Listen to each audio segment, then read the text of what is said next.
mentioned before, written 20 years earlier, called Pirates and Emperors. The theme of the book was from a story by St. Augustine about a pirate who's captured by Alexander the Great. Alexander the Great asked the pirate, "How dare he molest the sea?" "How dare you molest the whole world?" the pirate replied. "Because I do it with a little ship only, I'm called a thief. You do it with a great navy, so you're called an emperor." The answer was elegant and excellent, St. Augustine relates, and it's very pertinent to our times as well, to the so-called War on Terror, for one example. The book discusses, among other things, Reagan's bombing of Libya in 1986, and it includes a letter which reads as follows. "Dear Mr. Reagan, why did you kill my only sister, Rafa, and my friend, Racha? She's only 9, and my baby doll, Strawberry. Is it true that you want to kill us all because my father's Palestinian, and you want to kill Gaddafi because he wants us to help us go back to my father's home and land? And my name is Kinda." That's the letter. Kinda's family and her letter were found in the ruins of their home by ABC Middle East correspondent Charles Glass, an old personal friend. He broke radically from discipline, and he investigated the effects of Reagan's bombing of civilian targets in Libya. Glass submitted the letter to the U.S. press, but it wasn't considered fit to print, nor broadcast by his own network, nor was his interview with Kinda's parents considered fit for broadcast or publication. He sent me a copy too, handwritten copy, and I included it in the book where Kinda had seen it. So when she came up to me and said quietly, "I am Kinda," I knew who she was, thankfully alive 20 years later, a student in Beirut. Now, it's not that the media are unconcerned by the killing of little girls, quite the contrary. In one of the New York Times editorials praising the emperor's brave terrorist attack on defenseless Libya, the headline reads, "To save the next Natasha Simpson." The editors were referring to someone well known, an 11-year-old American girl who was one of the victims of the terrorist attacks in Rome and Vienna air terminals on December 27, 1985. Now, unlike Rafa, Racha, and Kinda, Natasha was very well known. Her terrible fate entitles us to bomb Libyan cities to discourage state-supported terrorism, the Times editors solemnly declared. It's only a minor defect that no evidence had ever been presented, or has to this day, to implicate Libya in the Rome or Vienna crimes, nor is it of any relevance that the charge was vigorously rejected by the Italian and Austrian governments. Libya had been selected as a punching bag by the Reagan administration from the moment it took office, when it declared a war against what it called state-directed international terrorism, the plague of the modern age, a return to barbarism in our times, to sample some of the emperor's rhetoric back in the early 80s. No matter how ludicrous, tales of Libya's threat to our existence were taken quite seriously. For example, some of you may remember the fevered tales, the fevered reports of Libyan hitmen roaming the streets of Washington to assassinate our leader. The White House was surrounded with tanks to protect him. Whatever fable was invented by state propaganda sufficed to justify violence against Libya, no questions asked. And Libya was a perfect target. It was weak, it was defenseless, its leader was reviled, had no sympathy or support, so a perfect country to bomb and attack people, kill them, and so on. These U.S. terrorist crimes have been dispatched to the usual repository for unwanted facts, but it might be useful to extricate a few items from Orwell's memory hole, which is pretty full. We help fill it. On April 14th, 1986, at about 6:30 p.m., I received a phone call from Charles Glass from Libya. He was in Tripoli. He advised me to watch the 7 p.m. News programs. He knows I never watch television. And I did so. In 1986, all the channels, TV channels, had their prime news hour at 7 p.m. So he told me I should watch, and I did. And exactly at 7 p.m. to the second, agitated news anchors switched to their facilities in Libya so they could present live the bombing of Tripoli and Benghazi. It's the first bombing in history, and the only one, in fact, that was enacted for primetime TV. It was no slight logistical accomplishment because the bombers were denied the right to cross over France, and so they had to take a long detour through the Atlantic and had to make sure to arrive just on time for the television news program, the evening news, and they did. And after showing the exciting scenes of the cities in flames, the TV channels switched to Washington for sober discussion of how the U.S. was defending itself from Libyan terror under the newly devised doctrine of self-defense against future attack. Officials informed the country that they had certain knowledge that Libya had carried out a bombing of a disco in Berlin a few days earlier, in which a U.S. GI had been killed. The certainty reduced to zero shortly after, as was quietly conceded well after its purpose had been achieved. And it would have been hard to find even a raised eyebrow about the idea that the disco bombing would have justified the murderous assault on Libyan civilians, even if there were some evidence for it. The media were also polite enough not to notice the curious timing.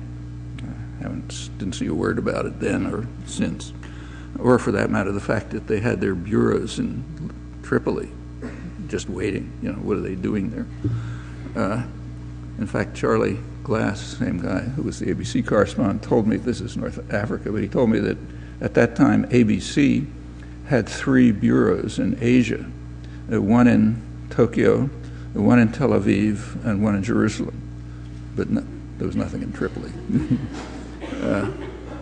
The commentators were also entranced by the solidity of the non-existent evidence and also of Washington's dedication to law. Here's a typical reaction from the New York Times editors. Explained that even the most scrupulous citizen can only approve and applaud the American attacks on Libya. The United States has prosecuted Gaddafi carefully, proportionately, and justly.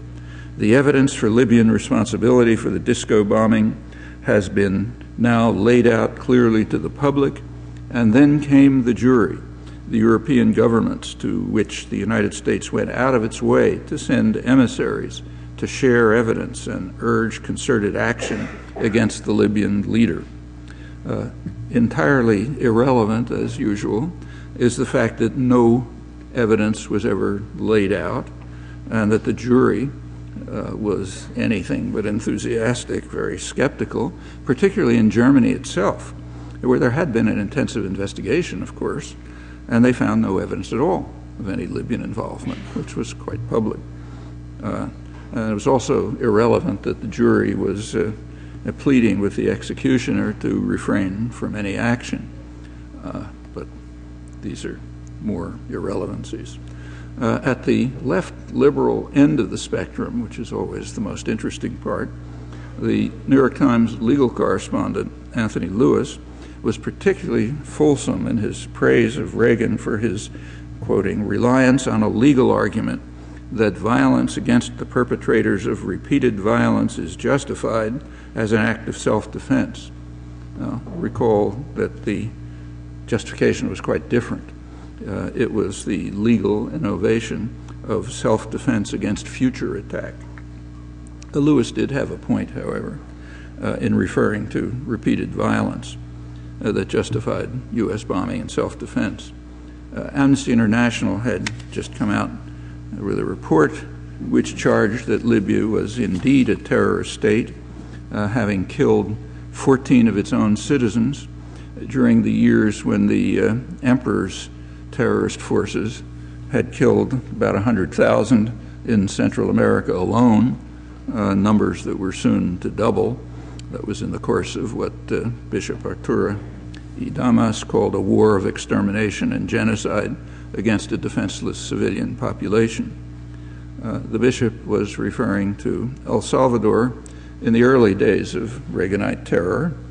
The bishop had become the spokesman for the church after the assassination of Archbishop Romero by Reagan's friends and associates. All of this small fraction of Reaganite terror carried out under the cover of the war on terror, to which the bombing of Libya added a small footnote, only several dozen people killed apparently, including Rafa and Raja. In other parts of Africa, according to a UN estimate, 1.5 million were killed in those years by South African terror in the neighboring states that was strongly supported by the Reagan administration, incidentally in violation of congressional sanctions. But the support was justified, and officially in fact, since it was necessary to protect the apartheid state from Nelson Mandela's African National Congress, which was one of the world's more notorious terrorist groups, so Washington determined in 1988. In fairness, it should be added that last year Congress voted to remove the ANC from the list of terrorist organizations, so Mandela can now come to the United States without obtaining a waiver from Washington. The bombing of Libya was neatly timed for a congressional vote on aid to the Contras. It's the U.S.-run terrorist force that was attacking Nicaragua from its Honduran bases. To ensure that the timing would not be missed, Reagan made the connection explicit. He gave an address the day after the bombing, and he said, "I would remind the House of Representatives, voting this week, that this arch-terrorist Gaddafi has sent $400 million and an arsenal of weapons and advisors into Nicaragua to bring his war home to the United States. He has bragged that he's helping the Nicaraguans because they fight America on its own ground, namely America's own ground in Nicaragua. The idea that the mad dog was bringing his war home to us by providing arms to a country that we were attacking with a CIA-run terrorist army based in our Honduran dependency, that was a nice touch, and it didn't go unnoticed. The national press explained that the bombing of Libya should strengthen President Reagan's hand in dealing with Congress on issues like the military budget and aid to the Nicaraguan Contras. Now, at that time, the Palmarola Air Base in Honduras was called the unsinkable aircraft carrier for Reagan's terrorist war against Nicaragua. And the U.S. still retains access to it, along with 7 new military bases in Colombia. That's the one country in South America that still grants the United States such rights, kicked out of all the others. A few months ago, as you'll recall, Obama broke with the Latin American countries and most of Europe by recognizing the elections conducted in Nicaragua, in Honduras, by the military regime that overthrew the elected government and sent the president into exile. Now, having freed itself from the yoke of democracy, Honduras quickly entered into a security pact with Colombia. Meanwhile, Obama's representative at the Organization of American States lectured silly Latin Americans to abandon their infatuation with what he called magic realism and join the Godfather in his sober calculations.